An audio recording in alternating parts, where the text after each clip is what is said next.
Hello guys, and welcome back to the another class of our course about Python. So in this class we are going to talk about a very important thing in Python programming, and this is while loop. So in this case, what exactly while loop?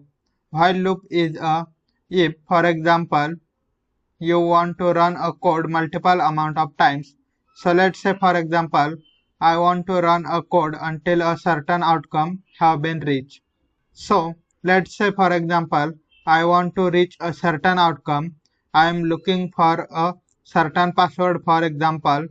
This can be used in cybersecurity. So let's say I want to make a brute force attack and I want to crack a password. So in this case, I will run many passwords. I will run many combinations until right combination we achieve.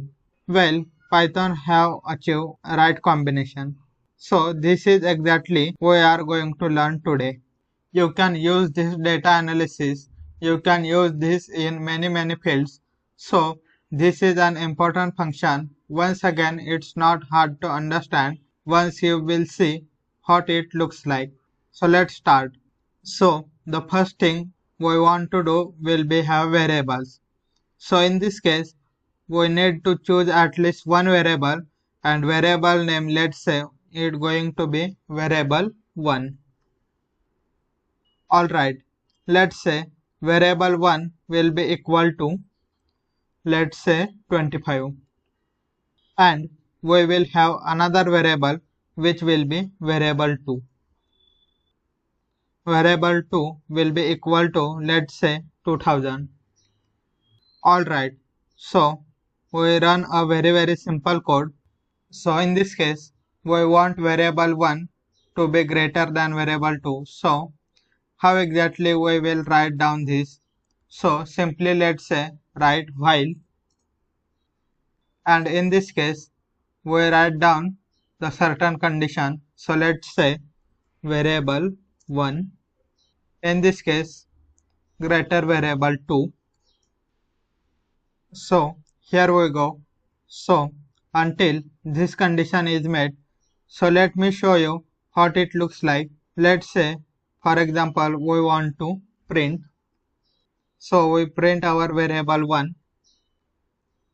So we will print two things. We will print variable 1 as well as print not good. Alright.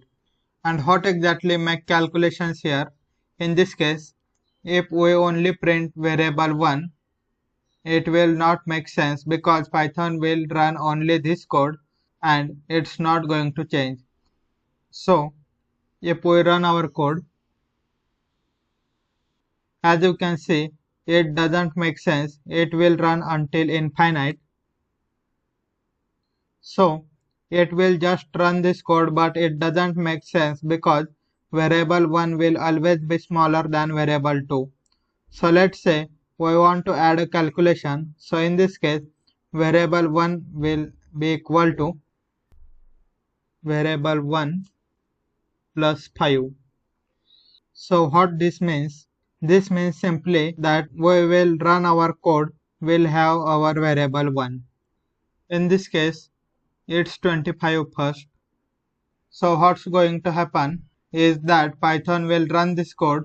So the first that we will run the code, variable 1 will be equal to 25.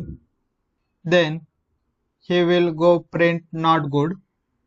Then variable 1 will be equal to variable 1 plus 5. So once again variable 1 will become 30.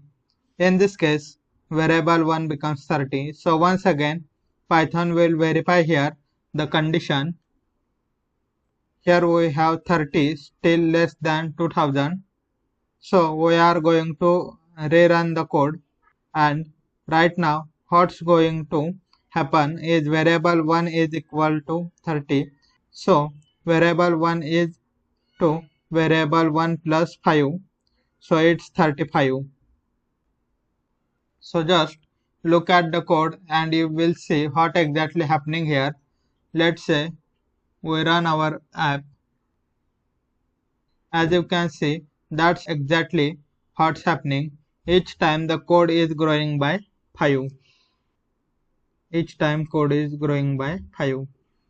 And at the end, it's reaching 1995. So, until the moment that variable 1 is smaller than variable 2, the code will continue to run, but when it's reached at the end, it's gonna stop running. So in this case, it stops running at 1995 because the next step variable 1 will not smaller but will be equal to variable 2. And this is why Python stops at the variable 1 less. Let's explain it. Has many utilities. Let's say in real life this function is very useful in cyber security. If you want to, for example, crack password, it can be used. If you are looking for a certain output somewhere and you need to try many things, well, you can use this function. Once again, you can write anything you want here. So let's say here just something very simple. So once again, you can write, as I said, very complicated functions right here, and Python will still run them until you have the output that you need exactly. So let's say you can change your variable to by something else. Let's say you want to change it by 1000. In this case, you want to change it by 1000 and we just run our app. And as you can see, it's going to still work. So as you can see, it's something that is very cool, and once you know how to use it properly with all other functions, you will be able to do many very interesting things with it. So that's it for this class guys. See you all in next class.